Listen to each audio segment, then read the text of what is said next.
Welcome to Haptic and Hugh's first series of podcasts, which looks at textiles and cloth of all kinds down the centuries and thinks about the often hidden hands that make them and the role they play in our lives. I'm Jo Andrews and I'm a hand weaver and a broadcaster. And before you ask, haptic means the feel of something and hue describes the pure spectrum of colours.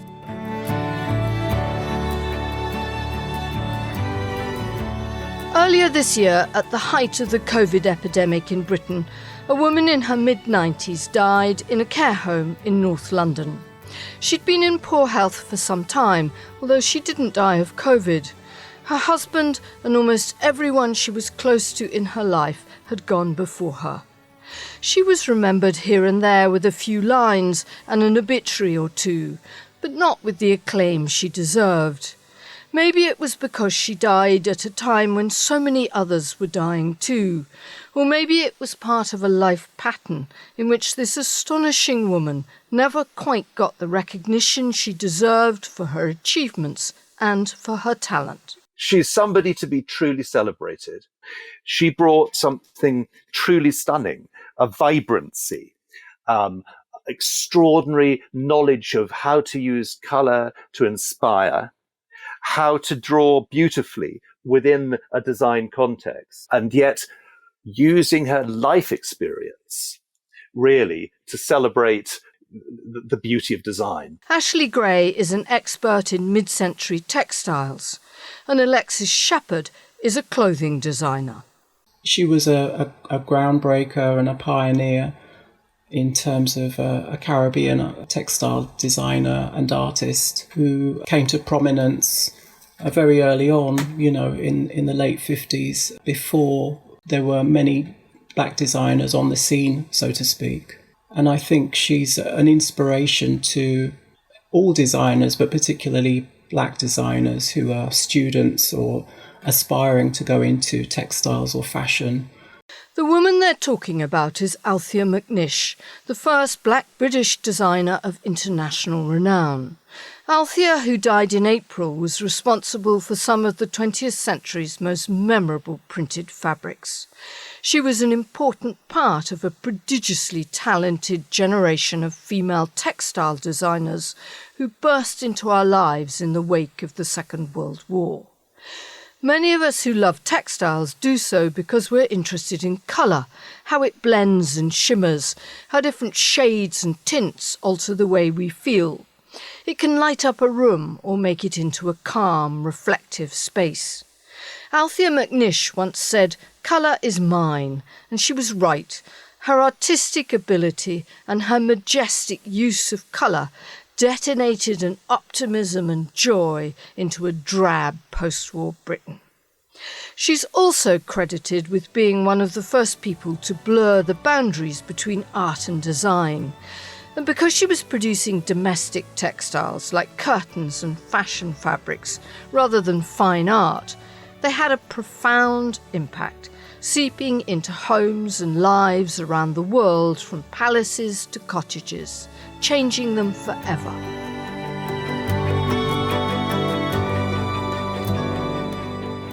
This edition of Haptic and Hue looks at Althea's work as a designer and supports the reassessment of her prodigious talent that has just begun.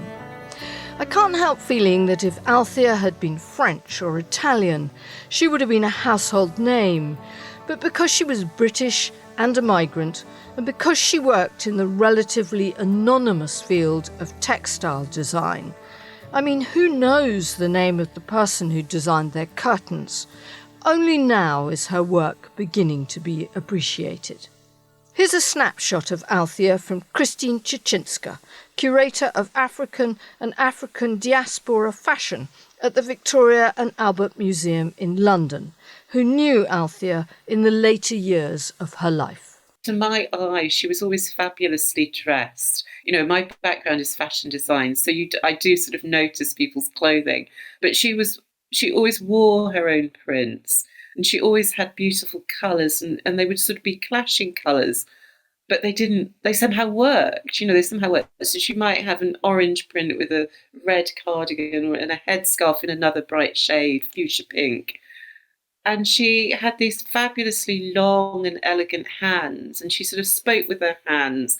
So she was just like this wonderful vision of creativity, and always told fabulous stories. And she had this power to, I would say, sort of engage a person and to light up a room. She really did. She was one of these people that you wanted to sit and just listen to for hours. So wonderfully elegant, wonderfully eloquent, and just very, very, very creative. The first thing anyone needs to know about Althea is that she came from Trinidad.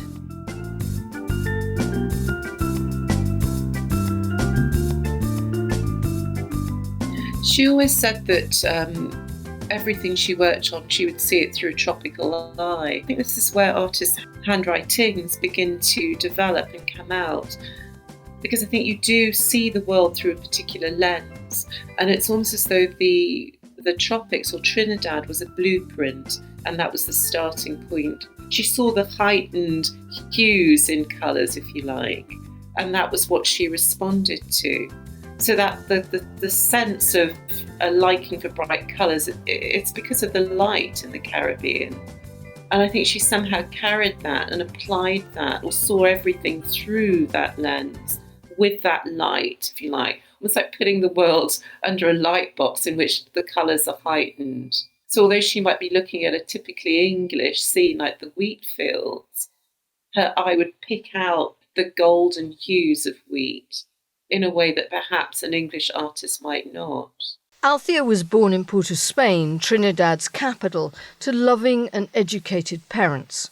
Her mother was a well-regarded dressmaker and her father a writer and publisher.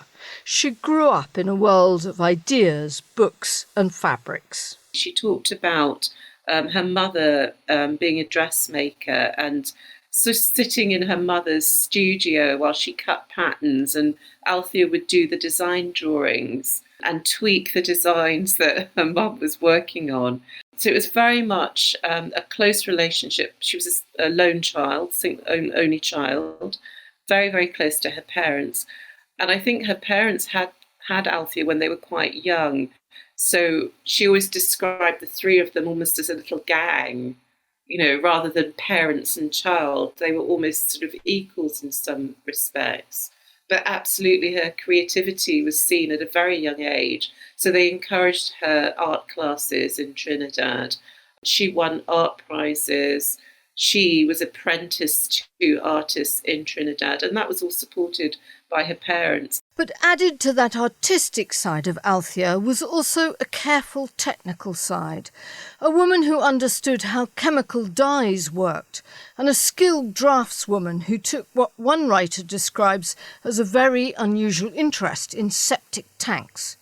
Here's her friend, the clothing designer Alexis Shepherd. The most important thing is the way she sort of bridged the gap between art and textiles. She considered print design as paintings in repeat. Like I said, the fact that at a very early age, or an unusually early age for a textile designer, she had already many skills to call upon. For example, she had been a cartographer and entomological illustrations back in Trinidad, which I'm sure would have sort of honed her skills. And of course, she was immersed in the environment of Trinidad, the flora and fauna, and she would have had that sort of wealth of visual references to draw upon in her work when she came to Britain. By her late 20s, Althea was a successful artist and had good technical skills too. At this stage, no one could have predicted that she would become a textile designer. She came to it by a roundabout route. Althea's father, Joseph McNish, got a job in Britain. As a result of that, Althea applied for and got a scholarship and full grant to cover the costs of studying architecture in London. And in 1951, 3 years after the Windrush sailed for Britain with the first post-war Caribbean migrants, Althea and her mother left behind the light, the the warmth and the colour of a comfortable and successful life in Trinidad.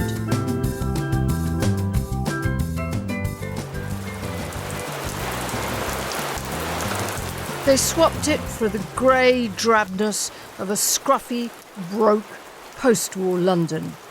It must have been extremely hard, but there is a sense in which Althea never left Trinidad.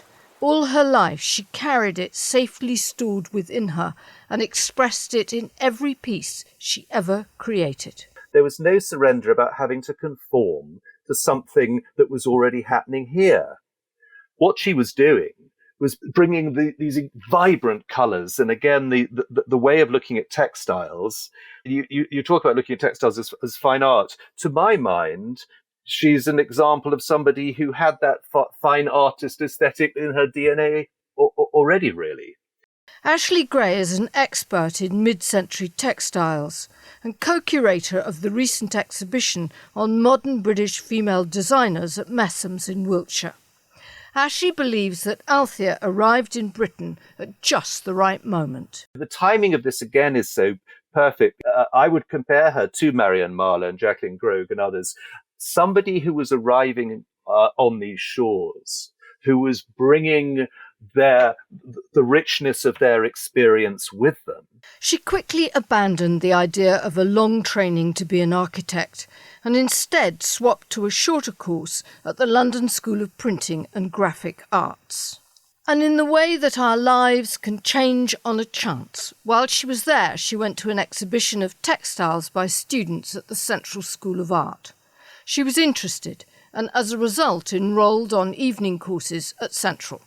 Ashley Gray says it was a good choice.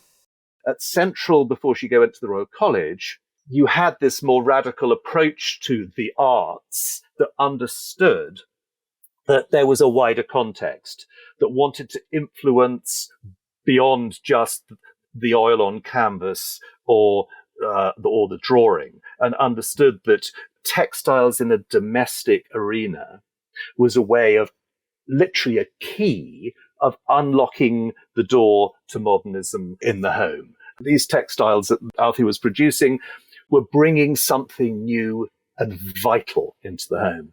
And there at Central she meets Edoardo Pallosi, the legendary Scots-Italian teacher and radical civic artist, the man who became known as the father of pop art. But it's Edoardo Pallosi who then says to her, you should be doing textiles. But he doesn't do it in the same way as was said to so many other women at the time. Oh, go and do it, it's what women do. Because of his role at Central and his thinking with that radical group of artists, he knew that she could actually bring something exciting into the home. On the one hand, you had those who were genuinely talked down to in terms of, oh, well, really, I think you should be doing this. It's really what the women should be doing. In this case, I don't believe that was what took place. I think it was a more innovative discussion about where to go with this form of art. And Althea McNish richly repaid his confidence. She graduated from Central and later from the Royal College of Art in 1957, with a rare combination of talent, technical understanding, and the training to become one of the finest textile designers Britain has ever seen. The day after she graduated, she was summoned to the London department store Liberty's to meet the chairman, Arthur Stewart Liberty. He commissioned work from her there and then and bundled her into a taxi to meet Zika Asher, Europe's best-known designer of art fabrics, particularly silk squares. Zika and his wife Leda commissioned work from people like Ben Nicholson, Henry Moore, Picasso, Matisse, Cecil Beaton, and Althea McNish. He immediately commissioned her to produce designs for Christian Dior. Often what the note of the genius recognizes, firstly, that less is more, and secondly, understands when to stop and not to overdo a design. When you look at Althea McNish's textile designs, you see that incredible confidence of an artist and a designer who completely recognizes that they don't have to go on and on and on and on. They can give the impression of a sunflower or something like that, those subtle marking on the initial drawing. And then the fire blazing, the colours blazing from behind. And yet at the same time, the reason it works is because of the subtlety, because of that genius of knowing when to stop. And that was in her DNA. Althea's almost immediate success meant that she didn't need to become an in-house designer. Instead, she could establish herself as one of a small band of freelance designers, with the independence to experiment and the freedom to produce work they liked. She sold designs to most of the UK's leading firms, including Heels and Cavendish Textiles. She worked for haute couture houses including Dior, Schiaparelli, Givenchy and Lanvin. For textile firms in Paris, Milan and Lyon. She designed murals for British Rail and for the restaurant of the cruise ship SS Oriana. Her prints appeared in the top European fashion magazines. And when Queen Elizabeth went to Trinidad in the early days of independence, she was dressed in McNish designs. And I think Althea absolutely blurred the boundaries between design and art. And maybe she was one of the first people to do that. I know that that's very much the way that textiles are taught now. There is that kind of blurring. But I think she, to my mind, is one of the first people of note to actually do that. Because that was just the way that she was. There were certain things that she wanted to express through a fabric design that would be worn, and other ideas that she wanted to express through a mural that might go on a wall, or it might be a painting that would sit in, in a state office. But they were all different aspects of the one artistic voice.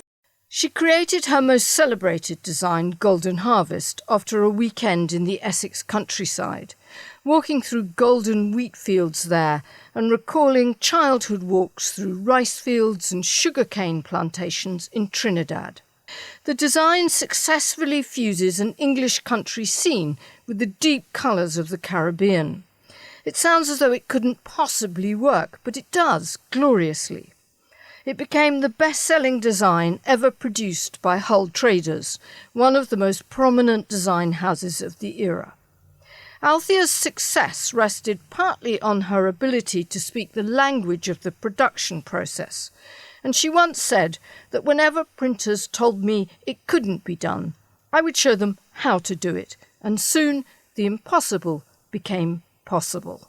She was well educated, she was striking, she was creative. Her technical knowledge was second to none. So she would go to factories, she would go to, in this country and in Italy, for example, I remember her saying, and because she could run rings around the technologists, she knew more about printing than they did. She just won everybody over. And I think any comments that she received, she would always say that it was water off a duck's back. Because her mission was to create these work, to produce her paintings, to produce her fabrics. I can imagine some people were just completely dumbstruck, actually, when they met her. Althea was a young, striking black woman working in a very white Europe, and yet she said she never experienced discrimination, adding, "I was so rare they were dumbfounded." Her friend Alexis Shepherd says that she was often the only black person and the only woman in the room. She acknowledges that she was something of a rarity at that time, but she was warmly received generally by people in the textile business. She was unique in that sense, and she had the confidence, and the work was so good. You couldn't argue with the work. I think she was so focused and so immersed in what she was doing creatively. She maybe didn't pay much attention to what we might call today microaggressions, or the little slights which sometimes people were targeted with in those days and still today. She was protected. She sort of had a protected aura around herself. And Alexis says that people might have known her name, but often they didn't know who she was. Even her husband, John Weiss, commented for years when he was an architect, he often had the opportunity to use Althea's textiles for part of his work. And he said for years he thought that she was a little old Scottish lady because of her name, Althea McNish. And he was surprised to find that she was a black woman from the Caribbean. So I think the textile designer, unlike perhaps a fashion designer, is less visual. They're not as visually recognizable as a fashion designer is. So the work speaks for itself. Christine Chichinska remembers Althea describing a skiing trip. She was an educated and cultured woman, so she did go on skiing trips. And she said that people would just stop and stare because it was almost as though they'd never seen a black woman on a set of skis, and they probably hadn't. She had a great sense of humour, and I think she just thought it was quite funny to watch people's reactions because they clearly had never seen a black woman on skis. And remember, she was really tall as well. So she modelled at one point in some of the French fashion shows. So she was this tall, willowy, stunning woman. Christine says Althea rose above it all. She never really dwelt on the difficulties, and I think she just saw life as a challenge, and she saw all of these things as frameworks from which she could then become more creative. She never saw anything as an obstacle, and I don't think I ever really had a conversation where she dwelt on hardships. She never spoke about that. She just saw everything that happened in her life as more grist for the mill of her creativity, if you like. Nonetheless, Althea McNish has not received the same profile and the same accolades that her white colleagues have. There is no foundation named after her, no permanent collection of her work. She was hugely successful but lived a modest life. She was never honoured for her immense contribution to British exports at a very difficult time in Britain's history, or for her long years of teaching, although she was honoured in Trinidad. And she has frequently been overlooked in recent exhibitions on mid-century textile design. It's too late to put that right in her life, but it's not too late to secure her legacy. Here's Christine. She's so important. It saddens me as someone that has worked in the fashion industry for over 30 years. I didn't hear about her work until I was sort of in my 40s. I don't want young fashion and textile students of any race, but particularly designers of colour, artists of colour coming through, not to know of her practice, not to know that she was in London in the 1950s, kicking up a storm at the RCA and selling her collection to Liberty, because how empowering is that story? And I think the way that she must have experienced racism. I think everyone of colour does at some point. But the way that she was somehow able to elegantly rise above that and to produce fabulous work regardless and let her work talk for her in some ways is really inspiring. I think we can all learn a lesson from that. And Ashley Gray believes her contribution as a migrant to Britain is important. She symbolises, for me, in the wider story of this fascinating area of textiles, she symbolises that whole point that within Britain, we may have had the raw materials, the wool, but we needed the innovation, we needed the ingenuity, we needed the vision of those who could come and work and understand and produce something beautiful with what we had here. Christine Chichinska says there is beginning to be a reassessment of her career. I think this is building momentum. Obviously, it was awful when we lost her this year. But with that, I think many people are gathering to relook at her work, to acknowledge the contribution that she made to the British textile industry, and to acknowledge the inspiration that she was and is. Because although she was conscious of her contribution and her legacy, there was an interesting modesty within that, or a humility within that, which is very attractive, I think. Because when she passed, I remember there was a sort of a flurry of messages just on social media from, artists who are possibly more household names than she is, saying, oh yes, I met Althea when I was an art student. She came and marked such and such a project, or she came and judged this, or she came and did that. So I think that her influence is there in generation upon generation of creative Black artists and designers. And none of us really knew that. So I feel that there is this kind of reassessment, and I feel confident that there will be a kind of a flourishing around Althea's practice, and that her legacy will be secured as it should be. I have been contacted on a number of occasions by academics working in the States, all over the States, wanting to find out more. The sadness, of course, is that now that she's gone, they can't talk to her firsthand. I'm so relieved that there is a sense of a garnering of interest around her work. Althea's death is recent and there are legal processes to go through, but there is a sense of urgency around her papers and her designs, and a concern from Christine Cieszynska, ever the museum curator, that Althea's work shouldn't be lost to future generations.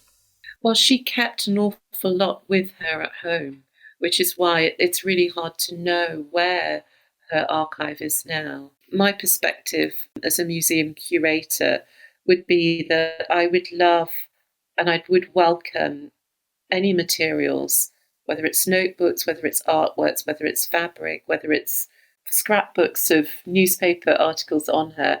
I would welcome anything like that, because I feel that in the museum we have the skills and we have people that are able to do the conservation work, that are able to preserve her notebooks, artworks, fabrics for future generations to enjoy. And also we have people that can gather the stories. You know, I'd love to speak to women that wore her clothes and to hear their stories of their first encounters with Althea's clothing. You know, what difference did her wonderfully magical, exuberant prints make to their lives? So there's a body of deep research work that could be done if we were able to access her archive and bring it into an institution somewhere where this work, where there are skilled people that can do this work. It's not about us and our glory. I'm saying this because I'm passionate about Althea's work. I'm passionate about her legacy, and I want to share that. You know, I want others to experience this exuberant, generous, creative woman that I experience. Others can do that through seeing the brushstroke on paper, if we can find and gather those pieces and bring them back together. This episode of Haptic and Hue was written, narrated and edited by me, Jo Andrews. Many thanks to Alexis Shepherd, Christine Cieszynska and Ashley Gray for sharing their memories and their assessment of Althea McNish and her work. You can find show notes at hapticandhue.com/listen, where I provide a complete transcript of this podcast and a list of resources and background reading that you might enjoy, as well as pictures of Althea and her work and information about where you can see it. You'll also find blogs and other information about textiles and Haptic and Hue.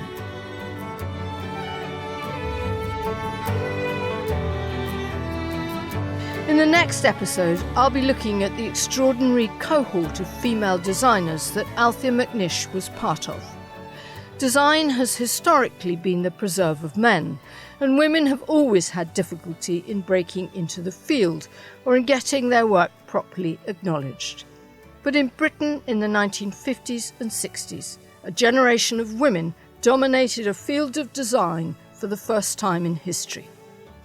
Next week, I'll be looking at their stories and the circumstances that produced textile and fabric designers like Lucian Day, Marion Marler, Nicola Wood, Barbara Brown and Jacqueline Grogue, and thinking about the impact they had on the lives of ordinary people and the way in which their work is being seen now.